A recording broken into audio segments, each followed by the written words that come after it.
அனைவருக்கும் வணக்கம். இன்னைக்கு 12ஆம் வகுப்பு பாடப்பகுதி 4வது பாடப்பகுதியினுடைய தொடர்ச்சி பார்க்க போறோம்.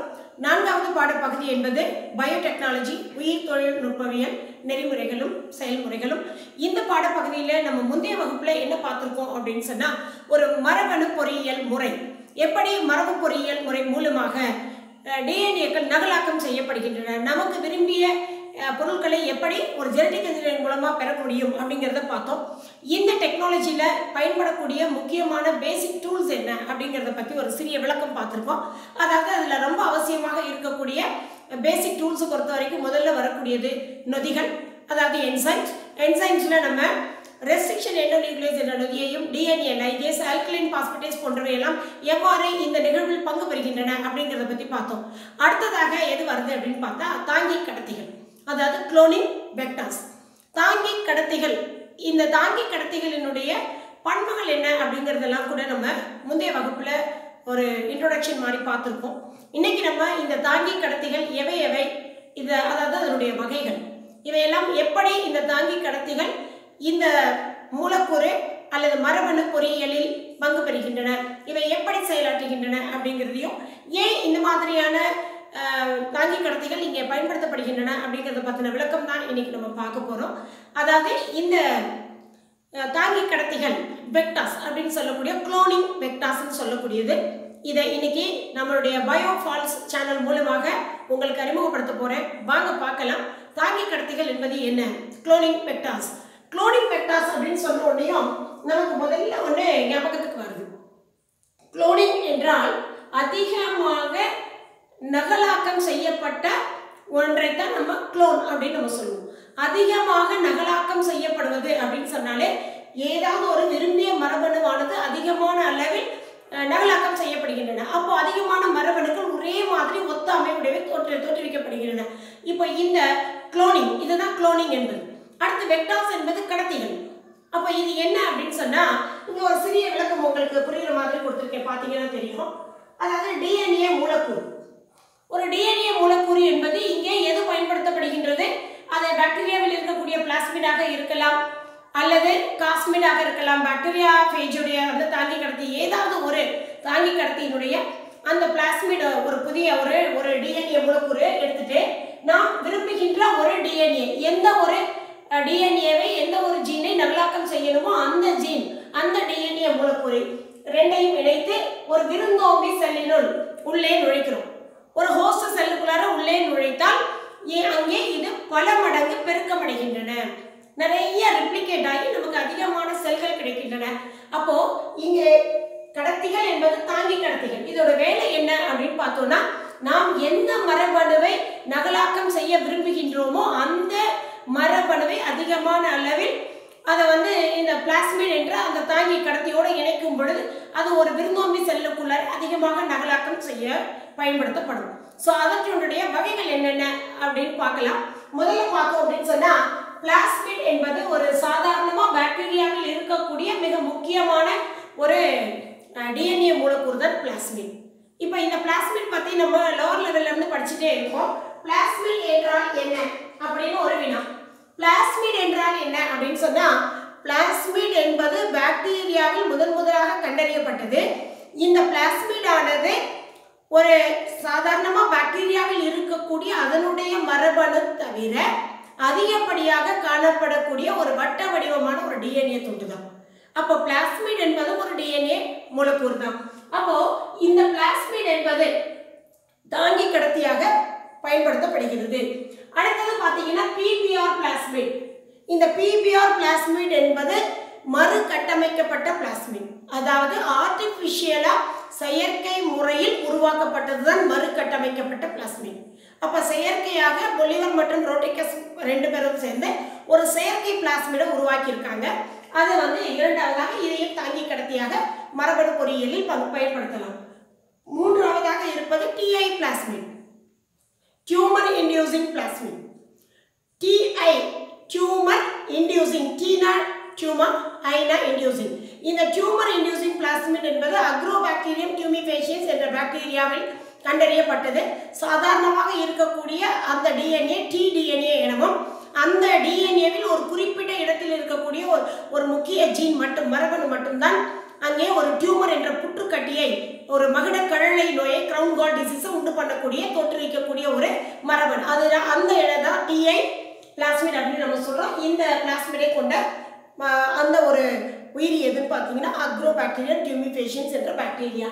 அடுத்தது காஸ்மிட். இந்த காஸ்மிட் என்பது லாம்டா ஃபேஜோட வரக்கூடியது. இதெல்லாம் பாக்டீரியா ஃபேஜ் தாங்கி கடத்தி. அடுத்து பாக்டீரியா ஆர்டிஃபிஷியல் இந்த ஒரு கடத்தி பார்க்கலாம். அடுத்தது வந்து ஈஸ்ட் ஆர்டிஃபிஷியல் குளோனிங் வெக்டார். இது எல்லாமே நம்ம அடுத்ததுல பார்க்க போகிறோம். குறை தூர தாங்கி கடத்திங்கிறது ஷட்டில் வெக்டார்ஸ். இதெல்லாம் நம்ம அடுத்த வகுப்பில் விரிவாக பார்க்கலாம். இன்னைக்கு இந்த தாங்கி கடத்திகள் வகைகளில் நம்ம பார்க்க போகிறது பிளாஸ்மிட் மற்றும் பிபிஆர் பிளாஸ்மிட். இந்த ரெண்டு வகைகளை மட்டும் இப்போ நம்ம பார்த்துடலாம். முதல்ல பிளாஸ்மிட் என்பது என்ன? பிளாஸ்மிட் என்பது பாக்டீரியாவில் காணப்படக்கூடியது. முதலாக எஸ்செரிச்சியா கோலை பாக்டீரியாவில் கண்டறியப்பட்டது.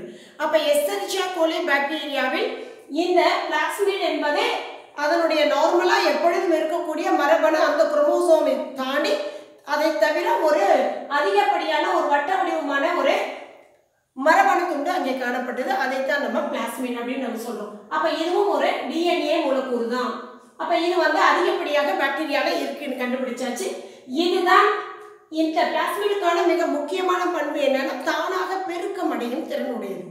செல்ஃப் ரெப்ளிகேட்டிங் அப்படிங்கிறது, அதாவது செல்ஃப் ரெப்ளிகேஷனா தானா சுயமாக அது பாட்டில் ரெப்ளிகேட் ஆகிட்டே இருக்கும். அப்ப தானாக பெருக்கம் அடையும் திறனுடைய அந்த மரபணுவை இது தன்னுள்ளே பெற்றுள்ளன.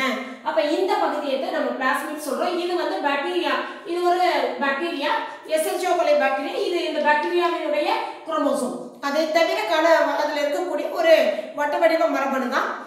இப்போ இந்த மரபணு ஒன்று தான் இருக்குமா அப்படின்னு பார்த்தா பிளாஸ்மிட் என்பது 1 அல்லது 2 என அது 500 முதல் 700 வரைக்கும் கூட பிளாஸ்மிட்கள் காணப்படும். நம்ம புக்கில் பார்த்தீங்க அப்படின்னா இந்த மாதிரி பிளாஸ்மிட் வந்து ஒரு 3 பிளாஸ்மிட்கள் இருக்கு மாதிரிலாம் போட்டு காமிச்சிருப்பாங்க. அப்போ ஒன்று மட்டுமே இல்லை, ஒன்றுக்கு மேற்பட்ட பிளாஸ்மிட்களும் ஒரு பாக்டீரியாவிலே காணப்படுவதற்கு வாய்ப்புகள் இருக்கு. இப்போ ஒரு பிளாஸ்மிடை பற்றி எழுதுங்கன்னா இதுதான் ஒரு 2 மதிப்பெண் வினாவிற்கு மிக எளிதாக கொடுத்துடலாம். அடுத்ததாக நம்ம பார்க்கக்கூடியது என்ன அப்படின்னா பிபிஆர் பிளாஸ்மிட். இந்த பிபிஆர் பிளாஸ்மிட் என்பது பிபிஆர் பிளாஸ்மிட் 322 அப்படின்னு நம்ம சொல்றோம். இது வந்து மறுகட்டமைக்கப்பட்டது. மறுகட்டமைக்கப்பட்டது என்றாலே ஆர்டிபிஷியலாக செயற்கை முறையில் இது உருவாக்கப்பட்டவை. அறிவியல் அறிஞர்களால் இது வந்து உருவாக்கப்பட்டிருக்கு. இந்த பிபிஆர் என்பது இது வந்து அதிக அளவில் நகலாக்க தாங்கி கடத்தியாக பயன்படுத்தப்படுகிறது. ரொம்ப அதிகமான அளவில் எந்த ஒரு தாங்கி கடத்தி பயன்படுகிறது ஆய்வகத்தில் அப்படின்னு பார்த்தோம்னா மரபு பொறியியலில் பயன்படுவது இந்த பிபிஆர் 322 பிளாஸ்மிட் தான். இப்போ இதில் மொத்தம் எத்தனை நியூக்ளியோடைடுகள் இருக்கு, கார நியூக்ளியோடைடுகள் இருக்குன்னு பார்த்தீங்கன்னா 4361 பேஸ் பேர்ஸ் இருக்கு. அதாவது கார நியூக்ளியோடைடுகள். பேஸ் பேர்ஸ் என்பது கார நியூக்ளியோடைடுகள் 4361 இது வச்சிருக்கு. அடுத்தது இதில் இருக்கக்கூடிய இந்த எழுத்துக்கள் பி என்பது பிளாஸ்மிடை குறிக்கக்கூடியது. பி என்றால் பிளாஸ்மிட். பி என்பது பொலிவர் என்ற ஒரு சயின்டிஸ்டையும் ஆர் என்பது ரோட்ரிகஸ் என்ற சயின்டிஸ்டையும் குறிக்கும். அப்ப 2 அறிவியலாளர்கள் இந்த பிளாஸ்மிடை மறுகட்டமைப்பு புதியதாக ஒரு ஆர்டிபிஷியலாக உருவாக்கி இருக்காங்க. அதுதான் பிபிஆர். அப்ப 322 என்பது ஆய்வகத்தில் உருவாக்கப்பட்ட பிளாஸ்மிடினுடைய எண்ணிக்கை. 1, 2, 3 என ஒவ்வொரு பிளாஸ்மிடாக உருவாக்கப்படும் பொழுது அதற்கு நம்பர் கொடுக்குறாங்க. அந்த நம்பர் அடிப்படையில் பிபிஆர் 322 என்பது அந்த பிளாஸ்மிட் 322ஆக கண்டுபிடிக்கப்பட்டது. அதுதான் அதனுடைய நம்பர். அடுத்தது இது வந்து ஒரு பிளாஸ்மிடினுடைய ஒரு அமைப்பை தான் நான் இங்கே காமிச்சிருக்கேன். இந்த பிளாஸ்மிட்ல என்னெல்லாம் இருக்கு, ஒரு பிபிஆர்ல என்னெல்லாம் இருக்குன்னு பார்க்கலாம். முதல்ல ஒரு பிபிஆர் எடுத்துக்கிட்டோம் அப்படின்னு சொன்னா இதுல இங்க நீங்க பார்த்தோம்னா புரியாது. இது என்ன? ECOR1 இருக்கு, HIND3 இருக்கு, BANH1 இருக்கு, PVO2 இருக்கு, ORI இருக்கு, ROP இருக்கு. இந்த மாதிரி லெட்டர்ஸ் போட்டு ஏதோ இருக்கே அப்படின்னு பார்த்தா இதெல்லாம் நத்திங் பட் இது வந்து ஆர்டிபிஷியலா உருவாக்கப்பட்டவை. அப்போ இந்த இதுல முதல்ல நம்ம தெரிஞ்சுக்க வேண்டியது AMPR TET-R. இந்த AMP என்பது ஆம்பிசிலின் என்ற ஒரு தடுப்பு மரபணு தான் இது. இதாவது ஆம்பிசிலின் என்பது ஒரு தடுப்பு மருந்து.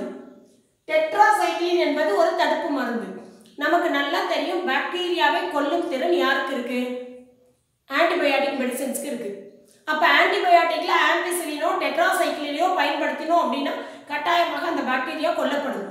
அப்போ இந்த பிபிஆர் 322ஐ பயன்படுத்துறோம் அப்படின்னு சொன்னா ஏன் பயன்படுத்துறோம்னா இதுல ஆர்டிபிஷியலாகவே அந்த ஆம்பிசிலின் டெட்ராசைக்ளின் தன்னை விடக்கூடாது, இது ஒரு பாக்டீரியாவினுடைய குரோமோசோம், தன்னை அழித்து விடக்கூடாது அப்படிங்கிறதுக்காகவே இதில் வந்து ஆம்பிசிலினுக்கு எதிராகவும் டெட்ராசைக்கிளினுக்கு எதிராகவும் உள்ள 2 தடுப்பு மரபணுக்கள் கொண்ட ஒரு கட்டமைப்பு தான் இது. அப்போ இந்த மரபணு உருவாக்கப்படும் பொழுது, செயற்கையாக உருவாக்கப்படும் பொழுது, இந்த ஆம்பிசிலின் மற்றும் டெட்ராசைக்கிளினுக்கான தடுப்பு மரபணுவானது இதில் வைக்கப்பட்டிருக்கு. இப்போ இந்த பாக்டீரியாவினுடைய இந்த PBR 322 ஆம்பிசிலின் டெட்ராசைக்கிளின்ல வச்சால் கூட இவை இறக்காது, இறந்து போகாது. காரணம் என்னன்னா அதற்கு எதிரான தடுப்பு மரபணுவானது இந்த பிளாஸ்மிடை காப்பாற்றுகிறது. இதுக்கு தான் வந்து ஆம்பிசிலின், அதை வந்து ஆம்பிசிலின் ஆர் டெட்ராசைக்கிளினோட ஆர். அப்ப இது வந்து ரெசிஸ்டன்ட் அர்த்தம், எதிர்ப்பு மரபணு, தடுப்பு மரபணுன்னு சொல்றது. அப்ப 2 வேறுபட்ட உயிர் எதிர்ப்பொருள் தடுப்பு மரபணுக்கள். அப்ப இது ரெண்டுமே வேறுபட்ட உயிர் எதிர்க்கிறது ஆன்டிபயோட்டிக் தடுப்பு மரபணுக்கள் இதுல வைக்கப்பட்டுதான் பொலிவரம் ரோட்ரிகசம் இதை உருவாக்கினாங்க. அடுத்ததாக பாத்தீங்க அப்படின்னா நிறைய தடைக்கட்டு நொதிகள். என்னென்ன நொதிகள் இருக்கு?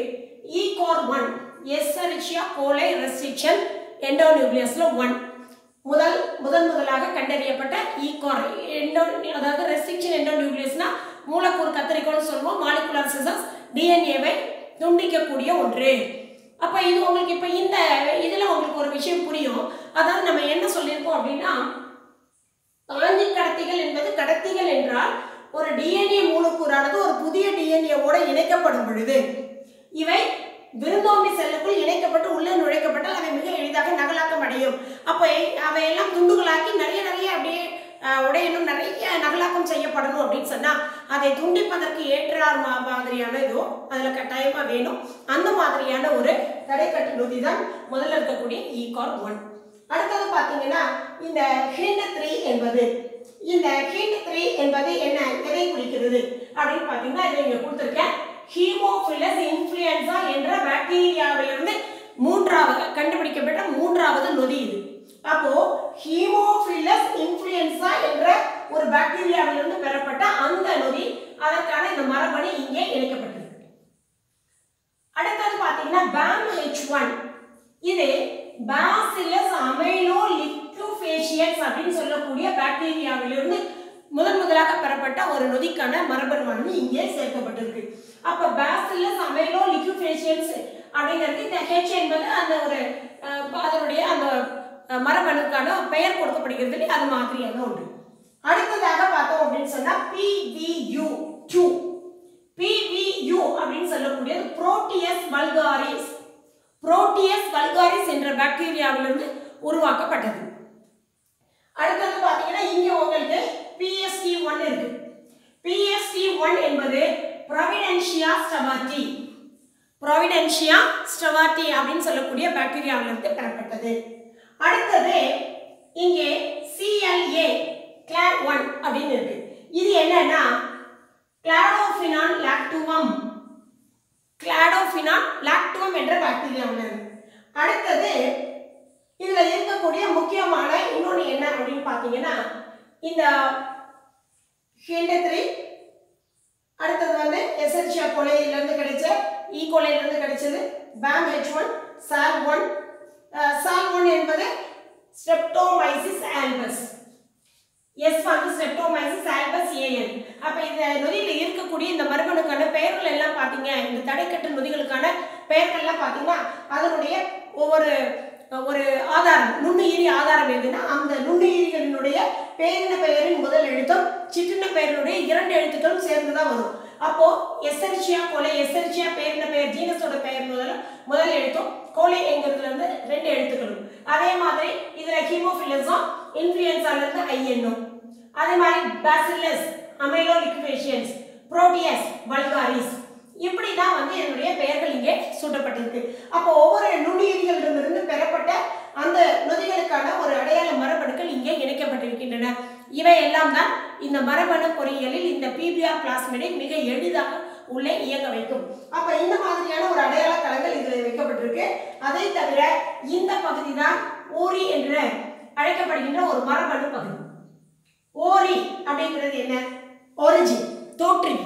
அப்போ இந்த ஓரி என்ற ஒரு மரபணு இங்கே இணைக்கப்பட்டிருக்கு. இந்த இடத்தில் தான் இங்கேதான் முதலாக அவை உருவாக்கப்படுகின்றன. நம்ம ஜீன்கள் நகலாக்கம் செய்யப்படுகின்ற இடம் இது, ஆரம்பம் இதுதான். அடுத்தது பார்த்தீங்கன்னா ROP என்பது இதை ரெப்ரசன்ட் பிரைமர்னு சொல்லுவோம். ரெப்ரசர் ஆஃப் பிரைமர், அதாவது இது ஒரு மிக சிறிய புரோட்டீன். பிளாஸ்மிடை பெருக்கமடைய செய்யக்கூடிய மிக சிறிய ஒரு புரத மூலக்கூறு தான் இந்த ROP என்பது. இது ஒரு சிறிய புரோட்டீன் தான், புரோட்டீன் மூலக்கூறு, புரத மூலக்கூறு. இதுதான் மிக அதிகமான அளவில் அந்த பிளாஸ்மிடை நகலாக்கம் செய்வதற்கு, அந்த புதிய ஒரே மரபணுவை நகலாக்கம் செய்வதற்கான அதிகமான புரதங்களை உருவாக்கக்கூடியவை. அப்ப அந்த ROP என்பது தான் இங்க இருக்கக்கூடிய இந்த பகுதி. அப்ப இவை எல்லாம் ஒன்றாக சேர்க்கப்பட்டு ஒரு PBr 322 என்ற ஒரு அமைப்பில் ஒரு பிளாஸ்மிட் ஆனது உருவாக்கப்பட்டிருக்கு. இந்த பிளாஸ்மிட் செயற்கை முறையில் இவ்வளவு பெற்றிருப்பதால் இவற்றால் மிக எளிதாக எந்த ஒரு DNA உடனும் இணைய முடியும். அதே மாதிரி அவற்றை நகலாக்கம் செய்யக்கூடிய பாகங்கள் இங்கே இருக்கிறதுனால இவை எளிதாக அந்த புதிய DNA RDNAக்களை ஒரு ஹோஸ்ட் செல்லுக்குள்ள வச்ச உடனேயும் அங்கே அதிகமாக நகலாக்கம் செய்ய முடியும். அப்ப இது மாதிரி நமக்கு மரபு பொறியியலில் அதிகமான அளவில் செல்களை நமக்கு விரும்பிய DNA மூலக்கூறுகளை நகலாக்கம் செய்வதற்கு இந்த PBr பிளாஸ்மிட் என்பது அதிக அளவில் பயன்படுத்தப்படுகிறது. ஏன்னால் இது மிக எளிதாக நமக்கு இந்த மரபு பொறியியல் டெக்னாலஜியில் ரொம்ப அதிக அளவில் எந்தவித பிரச்சனைகளும் இல்லாமல் இது நமக்கு பயனுள்ளதாக இருக்கிறதுனால இது அதிகமாக பயன்படுத்தியிருக்கோம். இப்போ இந்த பாடப்பகுதியில் என்னெல்லாம் கேள்விகள் எதிர்பார்க்கலாம் அப்படின்னு பார்த்தோம்னா, கடத்திகள் என்றால் என்ன, தாங்கி கடத்திகள் என்றால் என்ன. தாங்கி கடத்திகள் என்பது ஒரு DNA மூலக்கூறு, அது பிளாஸ்மிடாக இருக்கலாம், பிளாஸ்மிடாக இருக்கலாம், BSC யார வேணா இருக்கலாம். ஒரு DNA மூலக்கூறானது ஒரு புதிய DNA மூலக்கூறுடன் இணைக்கப்பட்டு ஒரு ஓம்புயிரி செல்லுக்குள் உள்ளே நுழைக்கப்பட்டால், ஒரு ஹோஸ்ட் செல்லுக்குள் நுழைக்கப்பட்டால் அவை அங்கே அதிகமாக பெருக்கப்படுகின்றது. அப்போ அது அந்த ஹோஸ்ட் செல்லுக்குள் நுழைப்பதற்கு யாரு அங்கே பங்கு பெறுகிறாங்க, அந்த புதிய DNAவை யார் ஏற்றுக்கொள்கிறார்கள் பார்த்தா பிளாஸ்மிட். அதுதான் நம்ம கடத்தின்னு சொல்லுவோம். அது பிளாஸ்மிடோ, காஸ்மிடோ, PBr பிளாஸ்மிடோ எதுவாக வேண்டுமானாலும் இருக்கலாம். அடுத்து பிளாஸ்மிட் என்றால் என்ன? குரோமோசோமில் காணப்படுகின்ற அவற்றினுடைய மரபு பொருள் தவிர அதிகப்படியாக காணப்படக்கூடிய ஒரு வட்ட வடிவமான ஒரு மரபணு துண்டுதான் பிளாஸ்மிட் என அழைக்கப்படுவது. அப்போ இதை குரோமோசோமிற்கு வெளியே காணப்படக்கூடியது, தன்னிச்சையாக பெருக்கம் அடையக்கூடியது, இரட்டை இழை வடிவில் ஒரு வட்ட வடிவமாக காணப்படக்கூடிய ஒரு DNA மூலக்கூறு சுயமாக பெருக்கமடையும். இது எழுதினாலே நமக்கு 2 மதிப்பெண் எளிதாக பெற முடியும். அடுத்தது PBr பிளாஸ்மிட் 322வின் விளக்கம் தருக. இதை போன முறை கூட எக்ஸாம்ல கேட்டிருந்தாங்க. அப்ப PBr பிளாஸ்மிட் 322 என்பது மறுகட்டமைக்கப்பட்டது, செயற்கையாக உருவாக்கப்பட்டது. இது அதிகமாக மரபணு பொறியியல் முறையில் பயன்படுத்தப்படுகிறது. இதுல 4361 பேஸ் பார் இருக்கு. அடுத்து இத plasmid, P for plasmid, B for Bolivar, R for Rodriguez. 322 என்பது ஆய்வகத்தில் உருவாக்கப்பட்ட பிளாஸ்மிடோட எண்ணிக்கை.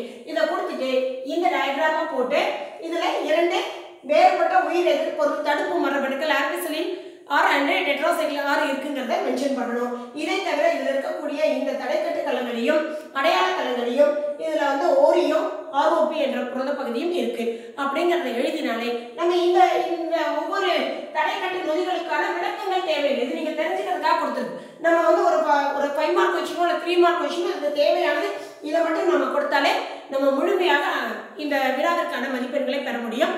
ஸோ அடுத்த வகுப்பில் உங்களுக்கு இந்த TI பிளாஸ்மிட்னா என்ன, காஸ்மிட்னா என்ன, பாக்டீரியா தாங்கி கடத்தினா என்ன, அதே மாதிரி பாக்டீரியா ஆர்டிஃபிஷியல் குளோனிங் வெக்டார்னா என்ன, ஈஸ்ட் ஆர்டிஃபிஷியல் குளோனிங் வெக்டார்னா என்ன, ஷட்டில் வெக்டார்னா என்ன, இது எல்லாத்தையும் அடுத்த வகுப்பில் மீண்டும் காணலாம்.